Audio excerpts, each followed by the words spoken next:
Welcome back to the Deep Dive. Today, we're diving into a really gripping world, one brought to life by Bill Vincent and presented by the folks at RWG Publishing. Yeah, absolutely. We're tackling the end times, this compelling post-apocalyptic saga. Our plan is to really unpack it, using key parts of the story to get a handle on the narrative, sure, but also the deeper stuff, what makes these characters tick, survival motivations, those twists you don't see coming. Kind of a shortcut to understanding Daniel Warden's whole struggle. Exactly. Consider this your essential guide. And it's some struggle. Mm. The world doesn't end with a bang, like you might think. It's quieter, creepier almost. The cleansing, that's what it's called. This invisible, silent plague just dismantles everything. Governments fall, cities turn into these chaotic free-for-alls. Right. And the story picks up 6 months later. No government, no real safety nets, nothing. Just raw survival. It throws you right in. And that's where we meet Daniel Warden. He's our main guy. Military background, right? Yeah. So used to structure. Precisely. Accustomed to order. And now he's literally watching the world outside his window just crumble. But his first instinct isn't despair. It's this really powerful refusal to just let it end there. He's determined to fight back, its core. That core determination gets tested almost immediately, doesn't it? Yeah. As we get into what the book calls the collapse, Right. his first steps into this new nightmare. Oh, yeah. Can you even imagine watching the very last moments of normal life? He sees it happen. The news flickers out. The anchor's voice is just gone. Then static. Pure silence. It's chilling. And the thing is, Daniel was prepared in a way. He had supplies, food, water, escape routes planned out. His training kicked in. But practical prep is one thing. Exactly. As the text says, nothing could have prepared him for the sheer weight of watching everything fall apart. It really hammers home that difference, between having gear and actually facing total societal breakdown, emotionally, psychologically. And then the city itself just goes up in flames. His escape from his apartment building. Yeah. It's intense. You can almost smell the smoke through the descriptions. Hear the looters breaking into other apartments. And that moment, hearing a family pleading for help down the hall. Right. And Daniel makes this incredibly tough call. He keeps moving. He can't save them. Not if he wants to survive himself. It's brutal. It sets a really stark tone for the kind of choices people are forced to make. Survival, stripping away maybe the usual rules of morality. It definitely defines his character early on. The streets outside are described as just an inferno. Broken glass, burning cars, bodies. It's grim. And his training takes over again. Moving low, using shadows, avoiding conflict, unless absolutely necessary. It's sheer pragmatism. Not about being a hero, just surviving moment to moment. Ruthless efficiency, really. But then in all that destruction, that quiet after the initial chaos, something happens. A little flicker. Yeah, the radio, a faint crackle, someone talking about survivors gathering somewhere. An outpost. It's such a small thing, but it changes everything for him, doesn't it?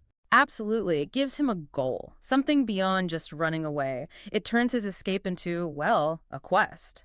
It taps into that basic human need for connection, for a future, however tiny that hope might seem. That tiny spark really fuels the next part of his journey, what we're calling seeking shelter. He's still alone at this point, moving through the city. Still facing constant threats, looters, gangs, just general danger everywhere. But you see his resourcefulness, too. Like finding that first aid kit. Seems small, but... In that world, it's huge. Every little find counts. But the real shift, I think, is that first major combat encounter. Oh, right. The looters in the store. Yeah. 3 of them, armed. And Daniel takes them down, first with a knife he had, then finds a bat, and finally gets his hands on a rifle from one of them. It's described with this cold efficiency. It shows how much he's already adapted. He's not just a soldier following orders anymore. He's become something more primal, a survivor who does what's necessary, quickly, brutally. That intensity continues. He finds this old, half-destroyed church, looking for just a moment's peace, maybe? And finds Sarah instead. Another survivor, just as determined as he is. Sparks fly, but maybe not the romantic kind initially. More like mutual assessment. Yeah. And she has a proposition right. Strength in numbers. Exactly. Her group is heading north, chasing a rumor of a safe zone. She makes the pitch stick together, better chances. Which forces Daniel, this lone wolf type, to make a really difficult choice. Can he trust these people? It's a huge turning point. He has to weigh his instinct for self-reliance against the sheer, grinding difficulty of making it alone. The reality kind of forces his hand. It seems so. He joins them. And it's tested right away when they bring another survivor, Greg, into the fold. It's this fragile alliance born out of pure need. And this fragile alliance makes its way towards Sanctuary. What's the first impression? Visually impressive. High walls, watchtowers, armed guards. It looks like salvation after everything they've been through. You can feel their hope. But there's a catch, isn't there? Someone in the group isn't buying it. Mac, he's more cynical. His first reaction is basically, looks more like a prison. And that line just hangs there. Great foreshadowing. Sets the tone for meeting the leader, Marcus. Right. Marcus runs the place. And his philosophy is stark. Strict order, absolute control. Structure is the only way to survive, in his view. No room for error. None. He makes it clear. No weakness, no dissent, no laziness. Break the rules and there are consequences. Unspoken, but clearly understood. So, safety, yes, but at what cost? Freedom, basically. That's the trade-off. And they feel it almost immediately during their probation period. You get assigned jobs. Yeah. Daniel's a shooter, Sarah does maintenance, Mac and Greg work in agriculture. But there's this constant unease, surveillance, unspoken rules, the feeling of being watched. The cage feeling starts to set in. That initial hope starts to fade. Exactly. The price of safety becomes very, very clear. Personal freedom is checked at the door. Okay, let's just pause here for a second. Think about this journey. Collapse, escape, the false promise of sanctuary. Daniel and the group have been through so much already. You can really feel the tension, the constant pressure. It's incredibly well paced by Bill Vincent. You're right there with them. Absolutely. Yeah. And if you're feeling that tension, if you're hooked on Daniel Warden's fight and wondering what happens next in this broken world, you really owe it to yourself to read the whole thing. Definitely. We've got a link to The End Times, a post-apocalyptic saga by Bill Vincent, right there in our show notes. Go grab it on Amazon, dive in, and experience the full story. It's worth it. All right, so back to Sanctuary. That uneasy feeling, it only gets worse. We're moving into seeds of doubt and a desperate escape. The whispers start. Yeah, people noticing things. The chilling idea that maybe folks don't just disappear because they ask the wrong questions. It gets creepy. And someone warns Daniel. Ethan, another settler. He gives Daniel this cryptic warning about Marcus using leverage, using information against people, and he plants this really nasty seed of doubt, suggests there might be a spy, someone feeding Marcus info, maybe even within Daniel's own small group. Oh, wow. Paranoia sets in. That erodes trust, which is the one thing they need. Totally. And the tension just skyrockets within the group. Daniel, Sarah, Mac, Bigura, they start seriously talking escape plans, the South Gate, tunnels they heard about, maybe hiding in supply trucks. And Sarah starts suspecting someone specific. Greg. She notices he's jumpier than usual, disappearing at odd times. Her intuition is screaming that something's wrong. Which forces Daniel's hand again. He has to confront him. He does, and you see Greg just crumble, and the momentary panic gives him away. He was the spy. Yep, betrayed them. Feeding info to Marcus, apparently out of desperation, maybe hoping for better treatment, safety for himself. That's rough. So what does Daniel do? Makes another one of those gut-wrenching calls. He leaves Greg behind. The line from the book is something like, "In this world, there's just survival." Loyalty becomes complicated, expendable almost. Chilling. So they make their move. Into the tunnels. Into the tunnels. It's described as this grave, dark, and silent place, like descending into, well, a tomb. And it gets worse, right? Not just darkness. Yeah. Daniel falls, stumbles into a deeper chamber, and finds bones. Skeletal remains. It's a burial ground hidden down there. Okay, that ramps up the fear factor considerably. It's not just about Marcus and Sanctuary anymore. Not at all. The environment itself is hostile now, and then they encounter something else. The creature. Yeah, just described as a blur of motion, these horrible wet scraping sounds. It attacks Mac, then Daniel. It's vicious. They fight it off. Barely. A desperate scramble, a narrow escape, but it confirms this terrifying idea. The danger isn't just human anymore. The actual earth, the ground beneath them, is predatory. It adds this whole new layer of horror. But it's not just horror. There's mystery, too. The symbols. Right. Amidst the terror, they find these strange, glowing symbols on the walls, ancient-looking. Not just graffiti. No, they seem deliberate. They hint at some kind of vast network, connections to old temples, ancient shelters. It suddenly opens up the world, suggesting a history far older and more complex than just the recent plague. Maybe secrets to survival are down there, too. Fascinating. So the tunnels offer escape, but also danger and mystery. Exactly. And Daniel's intuition, his gut feeling, leads him to find a hidden door, a narrow passage away. But they're not alone down there. Something is chasing them, relentlessly. So they escape the tunnels, finally reach the surface, hoping for, what, freedom? A break. You'd think so. But no. They emerge into a forest only to be immediately surrounded and captured again. Seriously. By who this time? Organized soldiers, disciplined, wearing makeshift military uniforms. This isn't some random gang. Which leads them to the New Order. Sounds ominous. It is. It's another settlement, a fortified compound. But right away it feels different from Sanctuary. Harsher. More like a prison camp. With forced labor, really tough conditions from the get-go. And another imposing leader, I assume. Commander Rook. Described as cold, calculating, imposing. His worldview is even bleaker than Marcus's, if that's possible. He believes the old world is dead, totally gone. Only absolute order control can rebuild anything. What's his offer? Or threat? It's an ultimatum, basically. You'll work, you'll follow our rules, and in return, we'll keep you alive. Survival stripped bare. No pretense of community, just obedience for existence. And they see proof of his methods pretty quickly. Brutally fast. They witness a young man beaten savagely just for collapsing from exhaustion while working in the fields. Okay, so this isn't just a cage like Sanctuary. This is active cruelty. Right. It solidifies it for them. This place is worse. Survival here means something even more degrading. But maybe there's resistance here, too. Interestingly, yes. Daniel overhears a hushed, secret conversation. A guard talking to a woman. They mention a plan, a rebellion, simmering just below the surface of Rook's control. Another difficult choice. Trust these unknown rebels.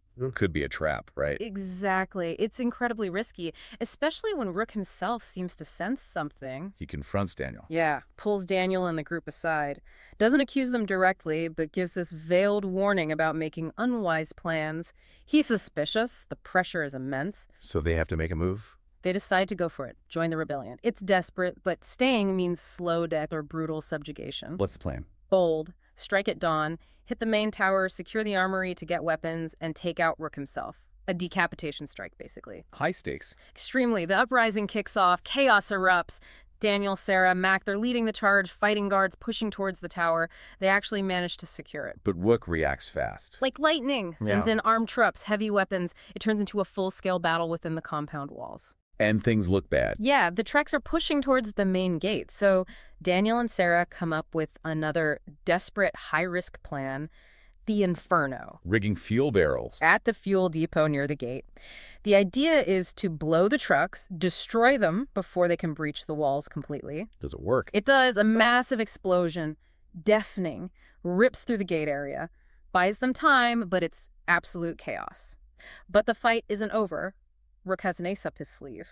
Or, well, a monster. The behemoth. What is that? Some kind of war machine, towering, twice the height of any man, covered in weapons. It just rolls out, seemingly unstoppable. Oh, great. Just what they needed. Right. They throw everything they have at it, grenades, whatever weapons they manage to grab. They actually manage to disable it for a moment. A sigh of relief. Short-lived. It powers back up, reactivates. It's just this relentless symbol of overwhelming force. So how do they possibly deal with that? They realize they probably can't. Not directly. Not an escape. Oh. Which leads to... His sacrifice. His ultimate sacrifice. He makes the call. He'll stay behind. Rig charges in the main tower they captured.